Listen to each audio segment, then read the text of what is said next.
My goal on this trip was to fill my pack with gear made entirely by Cottage brands, but I did have to make some compromises. I'm not exactly sure what the definition of a Cottage brand is, but we're gonna explore that question as well as whether Cottage gear can handle the harsh conditions in the mountains of Utah or are better for cushy through hikes like the Appalachian Trail and Pacific Crest Trail. I'm on this trip with Steven from My Life Outdoors, and we're in the Uintas just outside of Salt Lake City. Uintas got record snow this year, so we might be encountering snow as we get up to higher elevation. And those creeks that you can hear down in the little valley there are gonna be raging. It might be a little bit sketchy trying to cross them, and I know that we have at least 5 or 6 different creek crossings just on day 1. So we're coming up to the first creek crossing. It's definitely raging. Let's see if we can find a spot to cross. Yeah, looking good right here. Not too bad.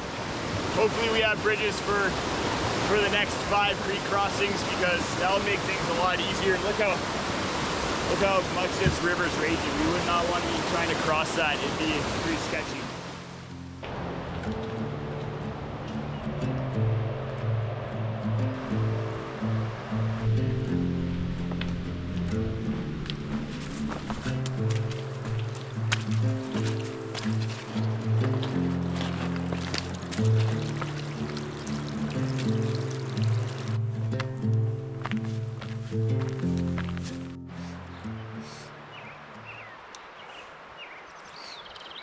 I was gonna start by talking about the pack as the first piece of Cottage gear that I wanted to share with you guys, but I'm gonna save that for later because I think it's gonna warrant a bit more discussion because it is kind of a controversial gear item. So instead, I'm gonna start with my clothing. I had to make quite a few compromises with clothing. My hat is just a hat that I made myself. My top is from a Cottage gear manufacturer. It's an Appalachian Gear 80/20 alpaca sun hoodie. This is made with alpaca wool, which is awesome because it dries very quickly. It has a UPF rating of 50 plus, and then it doesn't stink. I've used this shirt for 5 days on trail and then had people smell me in the parking lot, and they said that I did not stink at all. My pants are just pants from Mountain Equipment Company, which is like the REI of Canada. And then my shoes are Hoka Speed Goats. There's not a lot of Cottage brands making good shoes for hiking, especially when you're getting up into the deep mountains and having to do stream crossings and maybe hiking on snow. So I had to go with something that's reliable and that I know is gonna work well for my feet. While we're here, might as well talk about the fanny pack as well, because this is not as controversial of an item as the pack. This is a fanny pack made by Red Paw Packs. I love it because it has this little top pouch here that I can throw things like snacks in, and then you have a main fanny pack pouch right here. The pack that I'm using on this trip doesn't have hip belts, so a fanny pack was a really nice addition to my kit in order to be able to store things while I'm on trail and have them easy to access. As I said, the goal for this trip was to have as much Cottage gear as possible. As you've already seen, I wasn't able to get Cottage gear for every item, but for most of it, I was able to do a pretty good job. And once we get to camp, I'll share with you things like my cook kit, my tent, and then maybe my sleep system. We might have to save that for day 3 because we're gonna run out of time, and especially if we start hitting snow, then it's gonna be a big day.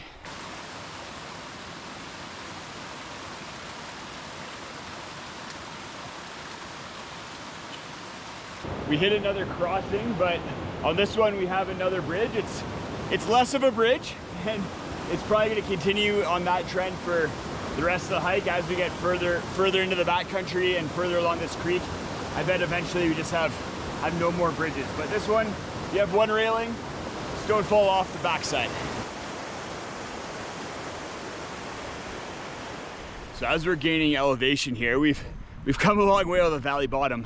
This peak right here is 9,640 feet tall, and we're gonna be getting up over 10,000 feet. This is the first time ever in my life that I've probably gone over 10,000 feet. So it's gonna be a journey. I haven't had altitude sickness before, but it's something that we're gonna be keeping an eye on, because if that hits you, that can be very debilitating.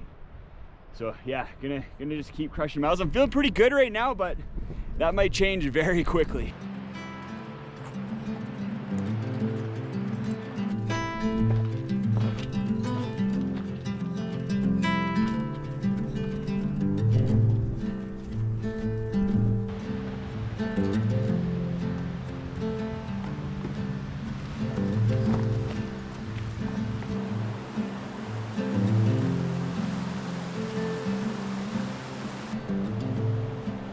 I don't know much about high elevation hiking. Most of the hikes in the Canadian Rockies top out at about 9,000 feet, but I do know it's important to stay fed, stay hydrated, and take your time. So it's nice that this pack has water bottle pockets that I can actually access, because that's not always the case in all packs. We got to our first true river crossing, no bridge here. There are some logs that are piled across the creek, but those can be sketchy. They're slippery, and if you fall and hurt yourself, then you're in a tough spot. So let's go down and scout it out, see where the best place to cross might be. So you have this log here, and then it connects to this big one, but there's a lot of water moving over that big log right about there, and it looks really slippery. I can see a little bit of algae on it. It might be worth it just to go straight across, get the shoes wet, get the feet wet, instead of risking slipping and hurting yourself. Yeah, so I'm just gonna get my feet wet, probably snake through there. Woo.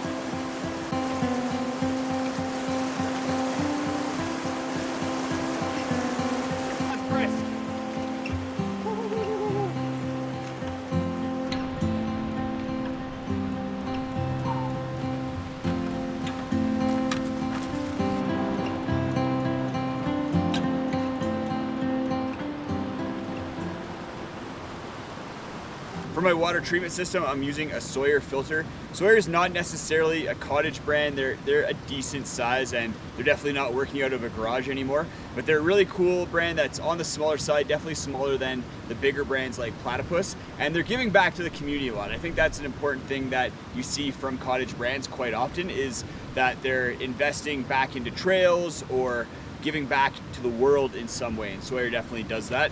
The other thing that I use with my water treatment system is a CNOC bag, or a knock bag, if you're pronouncing it correctly. So this is just a big bag where the top opens up into a big wide opening that makes it easy to fill up water with, and then the bottom spout here connects to the Sawyer filter, and then you can squeeze water into your water bottles. It's a really effective system. In my opinion, knock has really revolutionized water treatment, especially when it comes to squeeze filters. This is what I use with all my squeeze filters, whether it's the Sawyer or the Platypus or any other one. And I do consider Knock a Cottage brand. They've been around for a while, but they're still a small team, and they're innovating a lot, which is something that I love to see, and that is usually found with Cottage brands opposed to bigger brands which may not be innovating quite as quickly or quite as often. I'm definitely feeling the elevation. My heart rate's up around 130, and I'm not moving very fast right now. Just a little bit of lack of oxygen. But we're not even at 10,000 feet yet. That's probably gonna be tomorrow where we get up at that high and get up to the highest I've ever hiked.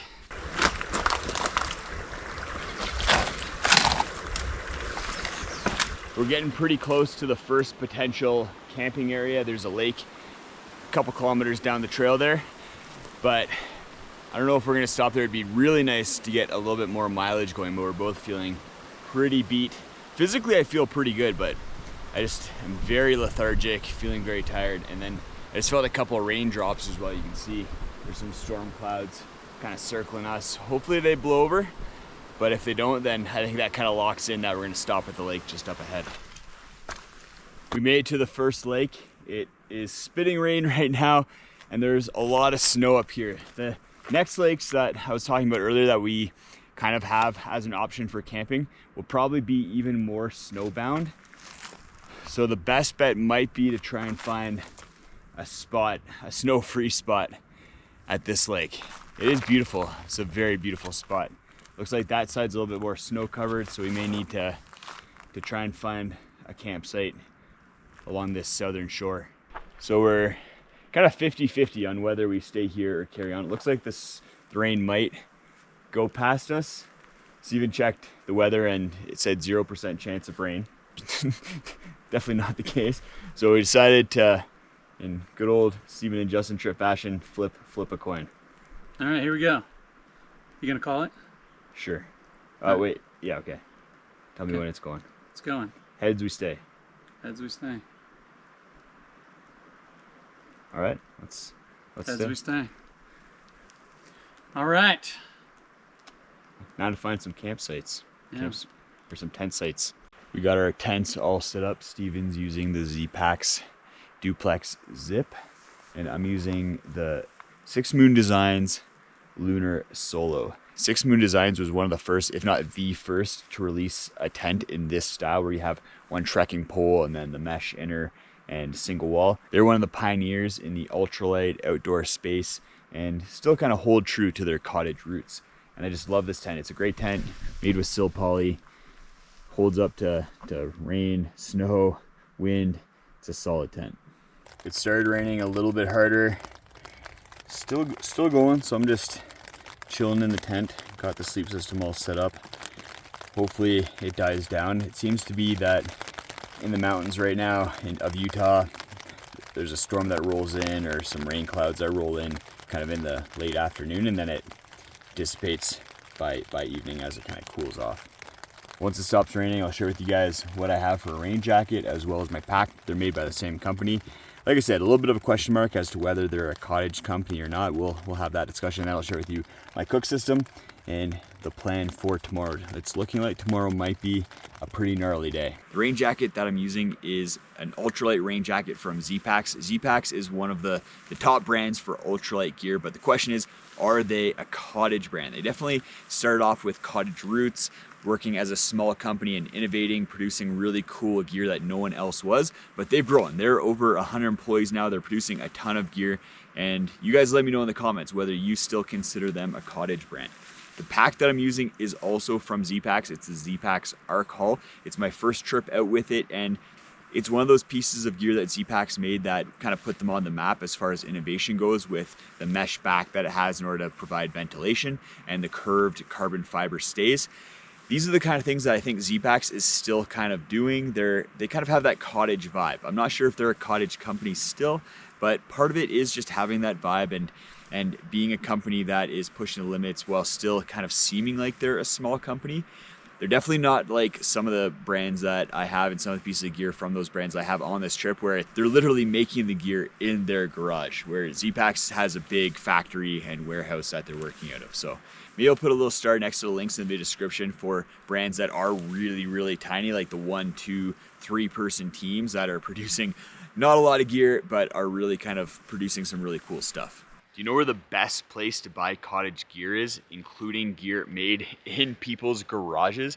The answer is the sponsor of today's video, Garage Grown Gear. They carry dozens and dozens of different Cottage brands, and best of all, no lead times, and you don't need to be tracking a bunch of different deliveries. A lot of the different gear we're looking at on this trip, including the tent, as well as my alpaca sun hoodie, are from Garage Grown Gear. All the links in the video description, so you guys can go check them out for yourself. For my cook system, I wasn't necessarily able to find Cottage gear. The stove that I'm using is the BRS 3000 stove. I looked around and couldn't really find that many Cottage options for heating up meals, other than maybe going with alcohol stoves from someone who's making cat cans or some sort of titanium option.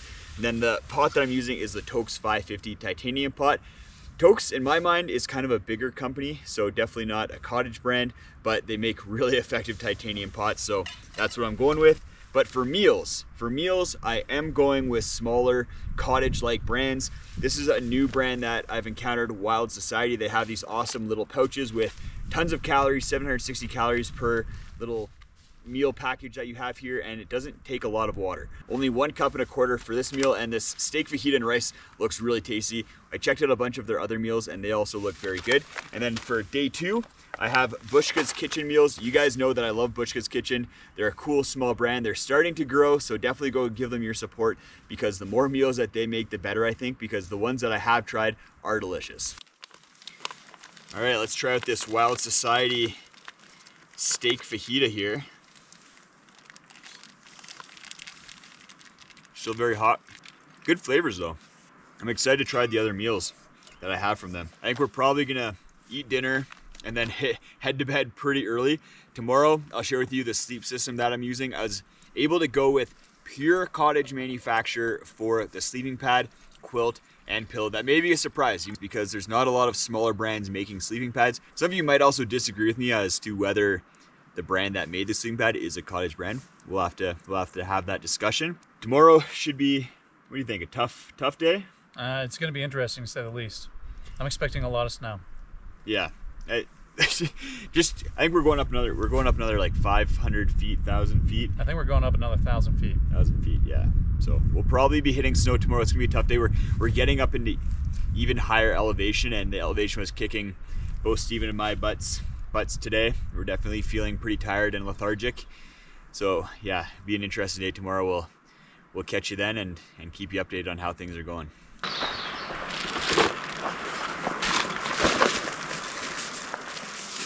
Good morning. Started packing up. Got my Ursack. I'd say Ursacks are kind of a Cottage brand. They're definitely a bigger brand, but a niche item, and that's all they do. They're kind of a smaller company too. Really nice. If you send them an email, you're going to be getting an email back from someone that's very familiar with the product. So kind of in that 50-50 realm. But time to eat breakfast. This is my homemade breakfast, so I guess, does that kind of make it a Cottage brand? In a Rusby bag. Rusby bags, probably not a Cottage brand, but very good for the environment because you can just reuse them over and over. They're dishwasher safe. This is what I'll pretty much eat all my breakfasts in now, and then I'll also use the bigger ones, the sandwich size ones, for homemade dehydrated meals. So great little products. And yeah, my oatmeal chocolate chips and dried fruit.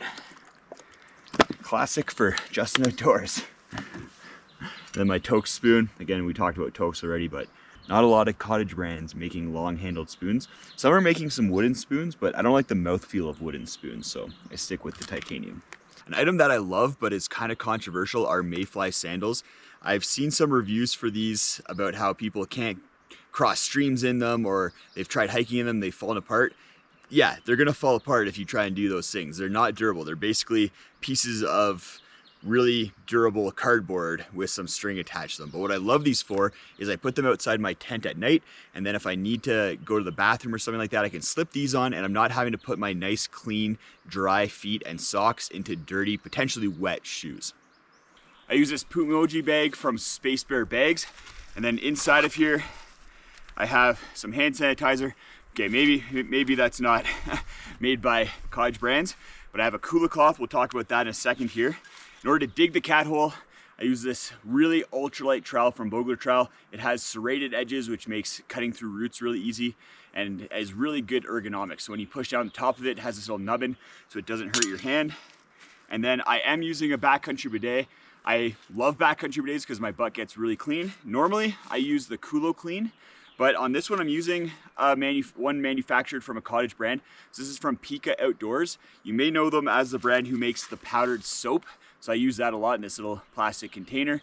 The powdered soap has two purposes. First of all, it's in order to provide soap as I'm cleaning my butt with the bidet, but then also to wash my hands afterwards. And they made this little bidet system that attaches to a water bottle, just any sort of standard water bottle, and it works pretty good. I don't like it quite as much as the Kulo Clean, but I feel like this is a first edition and they're gonna adapt it a little bit and then make a better option. And that's a cool thing with Cottage brands. A product may not work for you now, but they're usually tweaking and adapting things so quickly that it might in a month or two. It's crazy how quickly the innovation happens with Cottage brands. All packed up. Had our morning poops, time to hit the trail.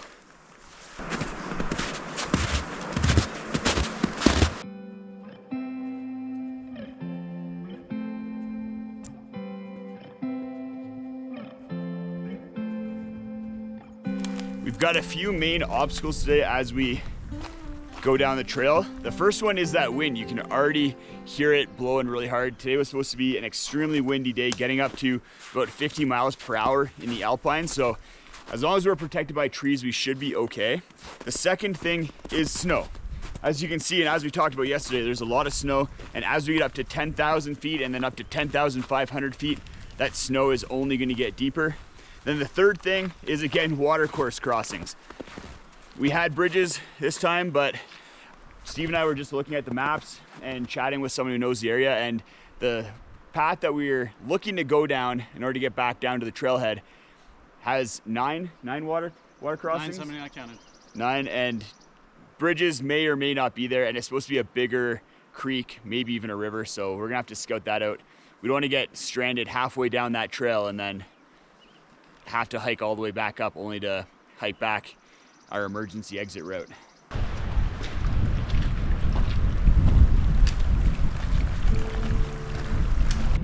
Made it to 10,000 feet. This is the highest that I've ever hiked, and it feels pretty cool. This is like, I have a sense of accomplishment that I didn't think I'd have getting up here, because 10,000 feet for a lot of people isn't that big of a deal, but it's pretty cool for me. This is one of the highest points on the trail. I don't think it's the highest point. I think we have one more pass that's gonna be a little bit higher, but it's beautiful. I feel great. I had a 10-hour sleep last night, and that really put me in a good position to hike up this elevation and feel good while doing it. From here, we're gonna drop down into this valley here, down the drainage to those two lakes that I talked about yesterday that we might have camped at. It would have been tough coming up to this pass and then heading down there. So I'm glad we camped at the lake that we did.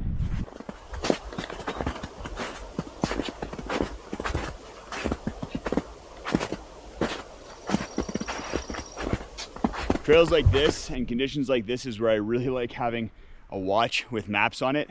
Definitely not a Cottage brand. This is the Garmin Enduro 2. It's my go-to watch, but I can navigate through snow and areas where the trail may come and go really quickly without having to pull my phone out a bunch. It's kind of been a lifesaver in this area, because my instinct would have been to head down with the elevation straight down to the lakes, but we're kind of cutting across the slope a little bit here and contouring with the slope.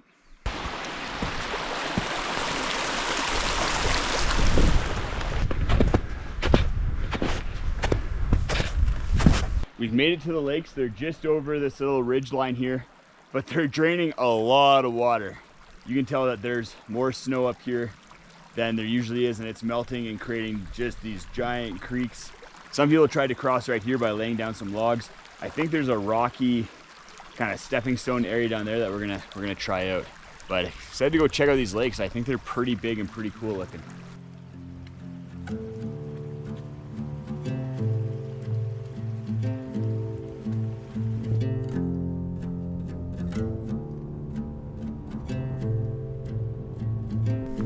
We made it to the lake that we're kind of thinking about camping at last night. Probably a good idea that we didn't. It would have been quite a bit of work to get up here. It's at higher elevation, so it would have been quite a bit colder, but it is a beautiful lake. We're heading around the lake and over another pass to get to our next campsite, and once we're there, I'll share with you guys all the camp clothing that I'm using to stay warm. It's a pretty cool little system, and then all of my sleep system, which, like I said, is mostly made from Cottage manufacturers.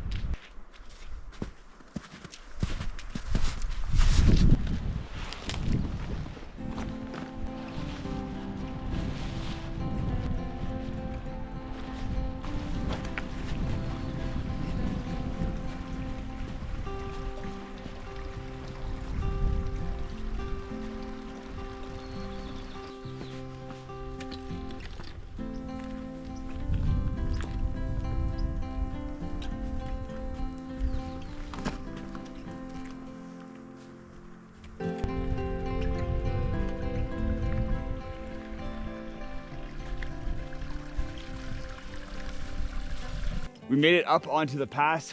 I think that's Big Elk Lake down there. You can see scattering clouds of precipitation kind of throughout the mountains. We got hit by sleet as we were coming up here, which made us put on our rain jackets. It was quite cold with the wind as well. I'm pretty happy that the precipitation was freezing as it was coming down, because rain is way worse to deal with than sleet or snow or hail. And it looks like we have some clear skies and sun kind of coming towards us, which is nice.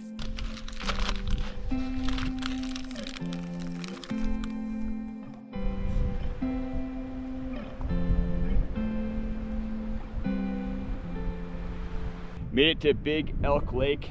This is a spot that we were thinking of camping today, but it's very windy by the shore where it's a little bit open, and there's tons of snow.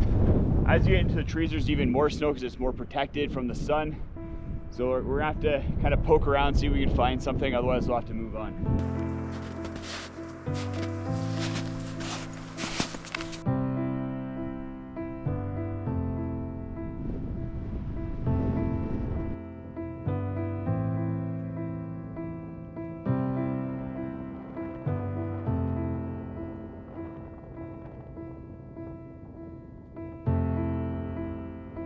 We were debating whether to camp here at Big Elk Lake. I went across this little stream here and checked out that forest area. It was pretty good. There's a couple good tent pads, very beautiful views, But again, we decided to flip a coin on whether we stayed there or headed down into the valley a little bit deeper and down to another lake. The coin said, go down. So that's what we're gonna be doing. Trying to find our way down this cliff area and then around that marsh and then further down the valley. Made it to camp, got my sleep system all set up. Let's take you on a tour of this awesome sleep system made by pretty much Cottage brands. Let's start off with the sleeping pad. This is the Outdoor Vitals Oblivion sleeping pad. Some of you out there might argue whether Outdoor Vitals is a Cottage brand or not. I'm kind of basing the answer to that as yes from the fact that they're a very small team.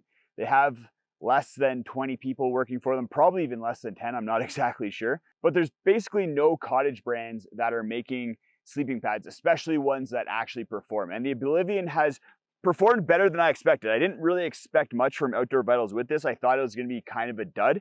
It has an R value of 3.5, but I found that it kind of outperforms that. It sleeps as warm as some of the pads I've tried in the 4 R value range. One of the reasons why it might sleep warmer is due to the reflective top that it has. I'm not exactly sure why, but I kind of have a feeling that that's the reason why it's sleeping warmer for me, especially when I'm using a quilt. It's as comfortable as I thought it was going to be. It kind of has these vertical baffles, but then introduces tiny dimples on them as well, kind of like the Nemo Tensor. And it's probably on par with the Nemo Tensor for me. I do have my arms falling asleep a little bit if I really spend like 4 or 6 hours sleeping on one side and then I have to turn over.